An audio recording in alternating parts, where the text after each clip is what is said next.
যে বলছে মমতা ব্যানার্জির লোক এরা সব চটি চাটা, আমি তো বলবো হুমায়ুনের জিভে এখনো চটির ছাপ লেগে আছে। জিভটা বার করতে বলুন, দেখবেন হুমায়ুনের জিভে এখনো মমতা ব্যানার্জির চটির সাইজটা পেয়ে যাবেন।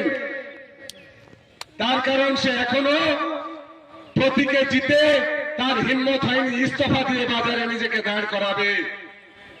সিকিউরিটিটা দিতে হবে তো, বিধায়ক হিসেবে নিজের পরিচয়টা রাখতে হবে তো, লোকের মাঝে যেতে গেলে আমি বিধায়ক এই পরিচয়টা রাখতে হবে তো।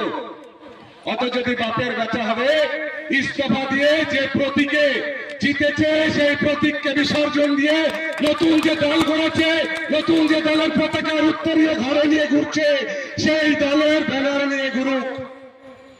কালকে দুধ কা দুধ পানি কা পানি হয়ে যায়গা।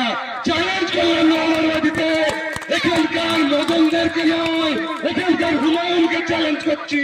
আমি নওয়াবা ব্লক 1 ইঞ্চি মাটি নওয়াবা থেকে নিয়ে যেতে দেবো না।